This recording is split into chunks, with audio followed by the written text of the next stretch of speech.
Hello friends, I hope कि आप सब बढ़िया होंगे। तो दोस्तों, आज की वीडियो में हम देखने वाले भारत के प्रमुख आठ शास्त्रीय नृत्य और उनके कलाकार के नाम।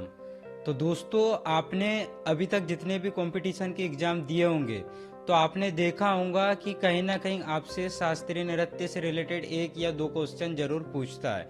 एक तो कलाकार के बारे में पूछता है या फिर कौन सा शास्त्रीय नृत्य किस राज्य का है, ये आपसे कहीं ना कहीं पूछता है। तो दोस्तों, चलो वीडियो में आगे बढ़ते हैं और स्टेप बाय स्टेप डिटेल में जानते हैं। तो सबसे पहले हम देखेंगे भारत के जो प्रमुख 8 शास्त्रीय नृत्य। भारत में कितने शास्त्रीय नृत्य है तो आपको याद रखना है 8। अब 8 कौन कौन से है तो इसमें पहला है भरतनाट्यम, जो कि तमिलनाडु राज्य का है। फिर है दूसरा कथक है, जो कि उत्तर भारत का है। और तीसरा है कथकली, जो कि केरल राज्य का है। और चौथा है कुचिपुड़ी, जो कि आंध्र प्रदेश राज्य का है। और पांचवा है उड़ीसी, जो कि उड़ीसा राज्य का है। और छठवा है मणिपुरी, जो मणिपुर राज्य का है। और सातवां है मोहिनी अट्टम, यह है केरल राज्य का। और आठवां है सत्रिय, जो कि असम राज्य का है। तो दोस्तों, ये थे 8 शास्त्रीय नृत्य। अब इनके बारे में डिटेल में जानते हैं। हमने पहला ले लिया है हमारा भरतनाट्यम शास्त्रीय नृत्य। अब बात करेंगे भरतनाट्यम भारत का एक प्रमुख शास्त्रीय नृत्य है, जिसकी उत्पत्ति दक्षिण भारत के तमिलनाडु राज्य में हुई थी। यह नृत्य शैली, जिसे पहले दासी अट्टम, आपको एक चीज याद रखना है, इसे दासी अट्टम के भी नाम से जाना जाता था, मंदिरों में देवी दासियों द्वारा प्रस्तुत की जाती थी। भरतनाट्यम भाव, रंग, ताल और नाट्यम शब्दों से मिलकर बना है, जो क्रमशः अभिव्यक्ति, संगीत, लय और नृत्य को दर्शाते हैं। अब यहाँ पर देखेंगे हम भरतनाट्यम की विशेषताएं। अब बात करेंगे इसकी उत्पत्ति की। तो भरतनाट्यम की उत्पत्ति 2000 वर्ष से भी अधिक पुरानी मानी जाती है और इसका उल्लेख भारत मुनि के नाट्यम शास्त्र सहित कई प्राचीन ग्रंथों में मिलता है। अब दूसरा है इसका मंदिरों में संबंध।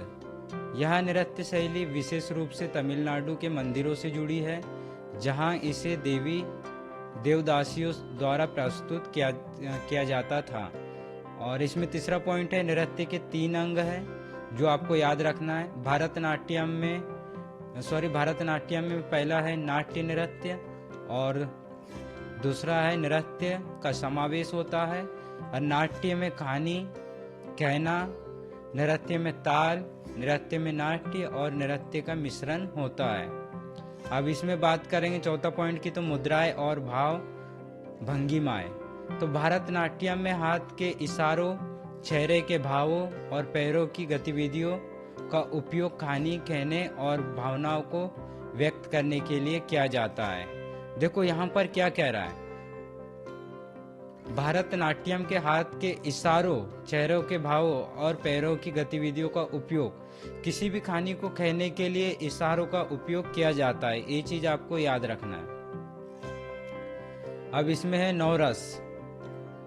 अब भरतनाट्यम में 9 रस, इसका मतलब होता है 9 भावनाएं, जिसमें प्रेम, हंसी, करुणा, क्रोध, साहस, भय, घृणा, आश्चर्य और शांति का प्रदर्शन किया जाता है। अब इसमें वेशभूषा की बात करेंगे तो भरतनाट्यम नर्तक आमतौर पर पारंपरिक वेशभूषा पहनते हैं, जिसमें साड़ी, लहंगा और कुर्ता शामिल है, और आभूषणों का भी उपयोग किया जाता है। ये चीजें आपको याद रखना है। अब संगीत की बात करेंगे इसमें, तो भरतनाट्यम के साथ कर्नाटक संगीत का प्रयोग किया जाता है। आपको याद रखना है कि संगीत में, भरतनाट्यम में कर्नाटक संगीत का उपयोग किया जाता है। अब इसके महत्व देखेंगे तो भरतनाट्यम न केवल एक कला के रूप में है, बल्कि यह एक आध्यात्मिकता, संस्कृति और इतिहास का भी एक प्रतीक है। ये चीज आपको याद रखना है। अब भरतनाट्यम के प्रसिद्ध कलाकार के नाम देखेंगे तो रुक्मणी देवी अरुणडेल है, यामिनी कृष्णमूर्ति, सोनाल मानसिंह, लीला सैमसन, मृणालिनी साराभाई, राम गोपाल, मालविका सरकार और एस के सरोज।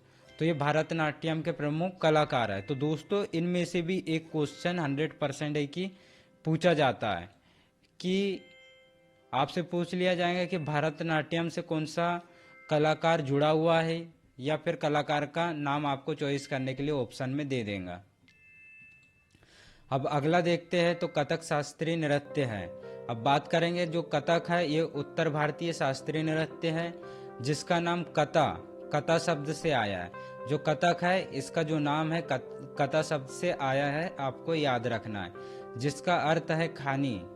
कथक नर्तक लयबंद पैरों के नाम आव भाव और चेहरे के भावों के माध्यम से कहानियां सुनाते हैं। ये चीज आपको याद रखना है।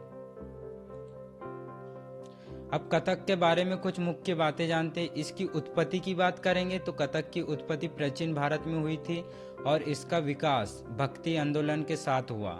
अब विकास की बात करेंगे तो कथक पहले मंदिरों और गांवों में एक कहानी कहने के रूप में विकसित हुआ, फिर मुगल काल में दरबारी मनोरंजन का एक रूप बन गया। अब घराने की बात करेंगे तो घराने में कथक के मुख्य घराने जिसमें है मुख्य 3 घराने, जिसमें पहला है जयपुर, दूसरा है बनारस और तीसरा है लखनऊ। अब इसकी विशेषताएं देखेंगे दोस्तों। इसके जो तीनों घराने हम आगे देखेंगे स्टेप बाय स्टेप। विशेषताएं की बात करेंगे तो कथक में लयबंद पैरों के काम और सुंदर हाव भाव और चेहरे के भावों का उपयोग किया जाता है। अब इसमें पोशाक जो कपड़े पहनते, इसमें महिला नर्तक आमतौर पर चोली, लहंगा और दुपट्टा पहनती है, जबकि पुरुष नर्तक धोती या फिर कुर्ता पैजामा पहनते हैं। अब इसमें जो प्रसिद्ध नर्तक के जो नाम है वो देखते, सितारा देवी है, बिरजू महाराज है और शोभना नारायण है, और फिर कथक के कुछ प्रसिद्ध नर्तक भी है। अब इसका महत्व देखते हैं। कथक भारत की शास्त्रीय नृत्य परंपरा का एक महत्वपूर्ण हिस्सा है और यह आज भी लोकप्रिय है, आपको याद रखना है। कथक का इतिहास देखते हैं तो कथक का इतिहास 400 ईसा पूर्व का है, जब इसे भक्ति आंदोलन के दौरान मंदिरों और गांवों में एक कहानी कहने के रूप में विकसित किया गया था। मध्यकाल में कथक को मुगल शासकों के दरबार में पेश किया गया था, जहां इसे परिष्कृत कला के रूप में विकसित किया गया।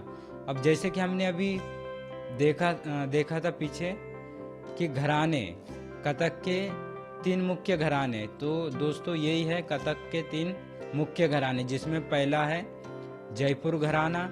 अब जयपुर घराना की बात करेंगे तो यह घराना पैरों के काम पर अधिक जोर देता है, आपको याद रखना ये पॉइंट। और दूसरा है बनारस घराना, ये घराना चेहरे के भावों पर अधिक जोर देता है। और तीसरा है लखनऊ घराना, यह घराना सुंदर आव भावों पर अधिक जोर देता है। अब इसमें देखेंगे कथक के कलाकार, जिसमें हैं बिरजू महाराज, लच्छू महाराज, सुखदेव महाराज, सितारा देवी, गोपी कृष्ण, शोभना नारायण, मालविका सरकार, चंद्रलेखा, बिंदादीन महाराज, नारायण प्रसाद। अब अगला है कथकली शास्त्रीय नृत्य। अब बात करेंगे कथकली जो शास्त्रीय नृत्य है, केरल राज्य का एक प्रसिद्ध शास्त्रीय नृत्य और नाटक है।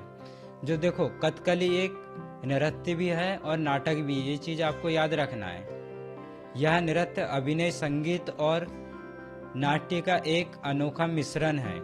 मतलब ये नृत्य और नाटक का मिश्रण ही कथकली है, ये आपको याद रखना है। कथकली में भारतीय महाकाव्यों की कहानियों को चेहरे के भावों, हस्त मुद्राओं और वेशभूषा के माध्यम से प्रदर्शित किया जाता है। अब कथकली के बारे में कुछ महत्वपूर्ण बातें देखते हैं। अब इसकी उत्पत्ति की बात करेंगे तो कथकली की उत्पत्ति 17वीं शताब्दी में केरल में हुई थी। देखो जो कथकली है इसकी जो उत्पत्ति कहाँ हुआ, केरल राज्य में। इसका रूप देखते हैं तो यह नृत्य, नाटक, संगीत और भक्ति का एक रूप है। इसकी कहानियां देखते हैं। कथकली में आमतौर पर रामायण और महाभारत जैसे भारतीय महाकाव्यों की कहानियों का प्रदर्शन किया जाता है। ये चीज़ आपको याद रखना है। और अभिनय की बात करेंगे तो कथकली में अभिनेता अपने चेहरे के भावों, हस्त मुद्राओं और शरीर की गतिविधियों का उपयोग करके पात्रों को दर्शाते हैं। अब वेशभूषा और श्रृंगार की बात करेंगे तो कथकली में वेशभूषा और श्रृंगार बहुत महत्वपूर्ण है और पात्रों के अनुसार अलग अलग होते हैं।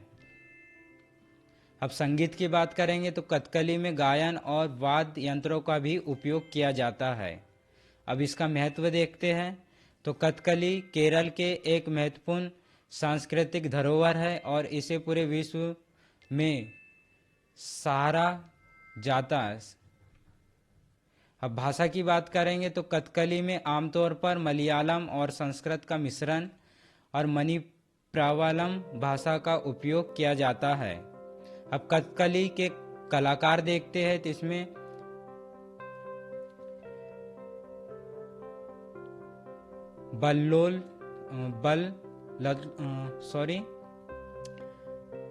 बलतोल नारायण मेनन है, उदय शंकर, कृष्ण नायर, शांताराव, मृणालिनी, साराबाई, आनंद, शिवरामन और कृष्ण कुट्टी आदि ये इसके प्रमुख कलाकार है। तो दोस्तों आपको ये कलाकार भी याद रखना है, ये आपसे कहीं ना कहीं पूछे जा सकते किसी एग्जाम में।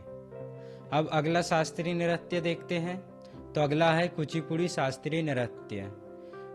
कुचिपुड़ी आंध्र प्रदेश की एक प्रसिद्ध शास्त्रीय नृत्य शैली है। यह भारत के 8 शास्त्रीय नृत्यों में से एक है। इसका नाम आंध्र प्रदेश के कृष्णा जिले के कुचिपुड़ी गांव के नाम पर रखा है या फिर नाम पर पड़ा है। आपको ये चीज़ याद रखना है, जो कुचिपुड़ी जो नाम है ये कृष्णा जिले के कुचिपुड़ी गांव के नाम के ऊपर से रखा हुआ है। ये चीज़ आपको याद रखना है। यह नृत्य नाटिका शैली जो हिंदू पौराणिक कथाओं की कहानियों को दर्शाती है, गुरु शिष्य परंपरा के माध्यम से पीढ़ियों से चली आ रही है। अब कुचिपुड़ी के बारे में कुछ मुख्य बातें जानती। इसकी उत्पत्ति की बात करेंगे तो कुचिपुड़ी की उत्पत्ति आंध्र प्रदेश के कुचिपुड़ी गांव में हुई थी। इसकी शैली की बात करते हैं। शैली की तो यह नृत्य नाटिका शैली है जिसमें शुद्ध नृत्य, भावपूर्ण नृत्य और नाट्य के तत्व शामिल हैं।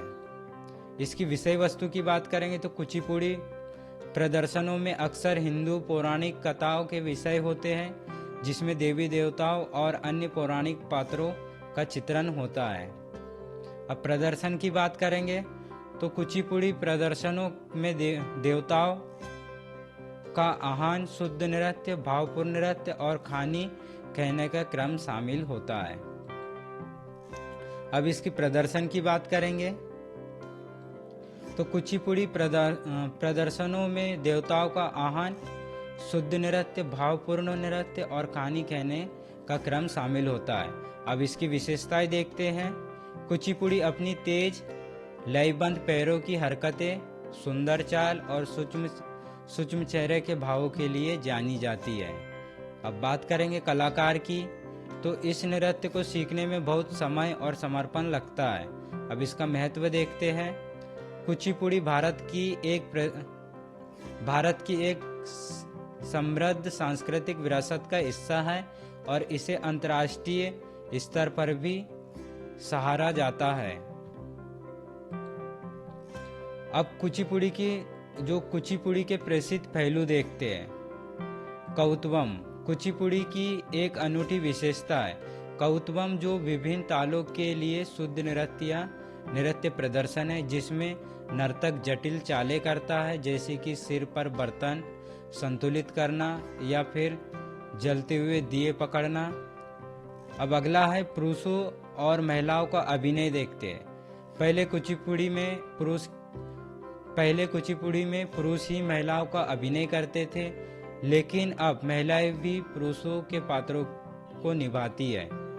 कुचिपुड़ी एक जीवंत और सुंदर नृत्य शैली है जो भारतीय संस्कृति और कला के प्रति गहरी प्रशंसा पैदा करती है। अब आगे देखेंगे कुचिपुड़ी के कलाकार। अब इसमें है राजा और राधा रेड्डी, यामिनी कृष्णमूर्ति, लक्ष्मी नारायण शास्त्री, स्वप्न सुंदरी, कौशल्या रेड्डी और वैजंती काशी। अगला शास्त्रीय नृत्य देखते हैं, उड़ीसी शास्त्रीय नृत्य। उड़ीसी भारत के 8 प्रमुख शास्त्रीय नृत्य रूपों में से एक है जो उड़ीसा राज्य से उत्पन्न हुआ है। यह नृत्य मंदिरों में देवदासियों द्वारा किए जाने वाले नृत्य से विकसित हुआ है और इसे प्रेम का नृत्य माना जाता है, जो मानवीय और देवीय दोनों पहलुओं को दर्शाता है।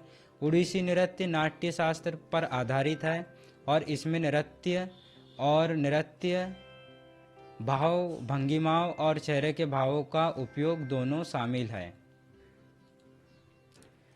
अब उड़ीसी नृत्य की विशेषताएं देखेंगे। इसकी उत्पत्ति की बात करेंगे तो इसकी उत्पत्ति हुई है उड़ीसा राज्य भारत में, और इसका प्रभाव देखते हैं। मंदिर नृत्य, देवदासी परंपरा, नाट्यशास्त्र, वैष्णववाद, शिव, सूर्य और देवी से संबंधित कलाएं। अब मुख्य पहलू देखते हैं। नृत्य जिसमें आमूर्त भंगिमाएं हैं, और दूसरा नृत्य है जिसमें भाव भंगिमाएं और चेहरे के भाव है। और फिर त्रिभंग है, इसमें तीन भागों में शरीर का झुकाव है और मुद्राएं हैं। अब विषय वस्तु की बात करेंगे तो जिसमें धार्मिक है, विशेषकर वैष्णववाद है, जिसमें जगन्नाथ के रूप में विष्णु है और आध्यात्मिक विचार है। अब इसमें पोशाक या फिर कपड़े की बात करेंगे तो पारंपरिक उड़ीसी पोशाक है जिसमें कमरबंद पायल है, बाजूबंद, माथापट्टी, हार आदि शामिल है और चेहरे के भावों को उजागर करने के लिए विशेष श्रृंगार है। अब इसके प्रसिद्ध नर्तक देखेंगे तो गुरु केलुचरण महापात्र है, माधवी मुक्तदल है, संयुक्त पनी गिराई और हिरन सहगल आदि है। अब संगीत की बात करेंगे तो संगीत में उड़ीसी नृत्य में पारंपरिक भारतीय रागों का उपयोग किया जाता है, जिसमें दक्षिण और उत्तर भारतीय शैलियों का मिश्रण होता है। उड़ीसी नृत्य का महत्व देखते हैं तो उड़ीसी नृत्य भारत की समृद्ध सांस्कृतिक विरासत का एक अभिन्न अंग है। यह न केवल एक कला के रूप में बल्कि एक आध्यात्मिक अभ्यास भी है जो नर्तक और दर्शक दोनों को एक गहरे स्तर पर जोड़ता है। अब उड़ीसी नृत्य प्रेम, भक्ति और जीवन के मानवीय और देवी पहलुओं को व्यक्त करता है और इसे भारत की प्राचीन कलात्मक परंपराओं का एक महत्वपूर्ण उदाहरण माना जाता है। अब उड़ीसी के कलाकार की बात करेंगे तो जिसमें संयुक्त पनी गिराई है, सोनाल मानसिंह है, किरण सहगल है, माधवी मुदगल है और रानी कर्ण है और कालीचरण पटनायक है, फिर इंद्रानी रहमान है। अब नृत्य गुरु की बात करेंगे तो इसमें मोहन महापात्र है, केलुचरण महापात्र है, पंकज चरण दास है, हरे कृष्ण बेहरा है और मायाधर रावत भी शामिल है। अब अगला शास्त्रीय नृत्य देखते हैं जिसमें मणिपुर शास्त्रीय नृत्य भी शामिल है। तो अगला जो नृत्य हमारा होने वाला है मणिपुर शास्त्रीय नृत्य। अब बात करेंगे मणिपुर नृत्य की तो भारत के शास्त्रीय नृत्यों में से एक है जो मणिपुर राज्य में उत्पन्न हुआ। यह नृत्य धार्मिक और पारंपरिक उत्सवों से जुड़ा है और इसमें तांडव, जिसे तांडव का मतलब वीरतापूर्ण और आलस्य सुंदर दोनों तत्वों का समावेश है। मणिपुरी नृत्य में चेहरे के भाव स्वाभाविक होते हैं और पूरे शरीर का उपयोग रस भाव को संप्रेषित करने के लिए किया जाता है। अब मणिपुरी नृत्य की मुख्य बातें जानते हैं। इसकी उत्पत्ति की बात करेंगे तो मणिपुर राज्य भारत में हुआ और शैली की बात करेंगे तो भारतीय शास्त्रीय नृत्य जो इसका मुख्य होता है तांडव और लास्य का मिश्रण है। विषय वस्तु की बात करेंगे तो राधा कृष्णा की प्रेम लीला है जिसे रसलीला के नाम से भी जाना जाता है और अन्य धार्मिक कथाएं भी शामिल होती है। अब इसकी विशेषताएं देखते हैं। शरीर की कोमल और लयबंद गतिविधियां और चेहरे के भाव स्वाभाविक, अतिरंजित नहीं, गोलाकार पैटर्न और मुद्राओं का उपयोग और फिर संकीर्तन जिसे हम कहते हैं सामूहिक गायन और नृत्य के साथ जुड़ा हुआ है। अब इसकी वेशभूषा की बात करेंगे तो वेशभूषा में महिला नर्तकियों के लिए पोटलोई नामक एक विशेष पोशाक होता है और पुरुष नर्तक के लिए पुंग और करताल नामक वाद्य यंत्र बजाते हैं। ठीक। और महत्व देखते इसके धार्मिक और सांस्कृतिक उत्सवों का अभिन्न अंग है और आध्यात्मिक मूल्यों की अभिव्यक्ति भी है। अब मणिपुरी शास्त्रीय नृत्य के प्रमुख कलाकार या फिर कलाकार के नाम देखेंगे, जिसमें गुरु अमली सिंह है, अतम सिंह है, नल कुमार सिंह है, जावेरी बहने, फिर सविता मेहता, कलावती देवी, चारू माथुर, सोनारिक सिंह, गोपाल सिंह और बिंबावती। फिर अगला शास्त्रीय नृत्य देखते हैं, जिसमें है मोहिनी अट्टम शास्त्रीय नृत्य। अब मोहिनी अट्टम जो शास्त्रीय नृत्य है, केरल का एक शास्त्रीय नृत्य है जो भारत के 8 प्रमुख शास्त्रीय नृत्यों में से एक है। यह नृत्य मोहिनी नामक भगवान विष्णु के स्त्री रूप पर आधारित है, जो अपनी सुंदरता और आकर्षण के लिए जानी जाती है। मोहिनी अट्टम, मोहिनी और अट्टम नृत्य शब्दों से मिलकर बना है। यह नृत्य महिलाओं द्वारा किया जाने वाला एक सुंदर और भावपूर्ण एकल नृत्य है, जो मंदिरों और त्योहारों में प्रस्तुत किया जाता है। अब मोहिनी अट्टम की मुख्य जानकारी या फिर उसकी मुख्य बात देखते हैं। इसकी उत्पत्ति की बात करेंगे तो केरल राज्य भारत में हुआ। इसकी विशेषताएं देखेंगे तो सुंदर चाल है, भावपूर्ण चेहरे के भाव और विस्तृत वेशभूषा है। अब इसकी विषय वस्तु की बात करेंगे तो आमतौर पर भगवान विष्णु या फिर कृष्ण के प्रति प्रेम और भक्ति इसका विषय वस्तु है। और मुद्राएं की बात करेंगे तो हस्त लक्षण दीपिका में वर्णित सांकेतिक भाषा का उपयोग है। और संगीत की बात करेंगे तो मणि प्रावालयम में गीत जो संस्कृत और मलयालम का मिश्रण है। अब इसकी वेशभूषा की बात करेंगे तो वेशभूषा में है सफेद साड़ी, सुनहरे बॉर्डर्स और ब्लाउज। और प्रसिद्ध नर्तकियां जिसमें है कलामंडलम, कल्याणी कुट्टी अम्मा, फिर डॉक्टर वैजंती माला बाली और डॉक्टर पद्मा सुब्रमण्यम। और इसका पुनरुद्धार की बात करेंगे तो 20वीं शताब्दी में कवि वल्थोल नारायण मेनन और कलामंडलम कल्याणी कुट्टी अम्मा ने मोहिनी अट्टम को पुनर्जीवित करने में महत्वपूर्ण भूमिका निभाई। अब मोहिनी अट्टम के कलाकार देखेंगे तो जिसमें कल्याणी अम्मा है, भारतीय शिवाजी है, रागिनी देवी है, हेमा मालन और श्रीदेवी और शांताराव, तारा नीडिगाड़ी और गीता गायक आदि इसमें शामिल है। अब अगला जो हमारा लास्ट है शास्त्रीय नृत्य। शास्त्रीय नृत्य जो असम का एक शास्त्रीय नृत्य है, जिसे 15वीं शताब्दी में महान संत श्रीमंत शंकरदेव ने वैष्णव धर्म के प्रचार के लिए एक माध्यम के रूप में विकसित किया था। यह नृत्य शस्त्र नामक मठों में शुरू हुआ था और बाद में इसे शास्त्रीय नृत्य कहा जाने लगा। यह नृत्य भक्ति और रहस्यवाद से जुड़ा है और इसमें सुंदर आंदोलन, जटिल फुटवर्क और अभिव्यंजक हाथ के इशारे शामिल हैं। शास्त्रीय नृत्य के बारे में अधिक जानकारी या फिर इसमें जानते इसकी उत्पत्ति की बात करेंगे। शास्त्रीय नृत्य की उत्पत्ति असम के वैष्णव मठों में हुई थी। और इसके संस्थापक की बात करेंगे तो महान संत श्रीमंत शंकरदेव को शास्त्रीय नृत्य का संस्थापक माना जाता है। अब इसकी विषय वस्तु की बात करेंगे तो यह नृत्य आमतौर पर कृष्ण और राधा या फिर राम और सीता की कहानियों पर आधारित होता है।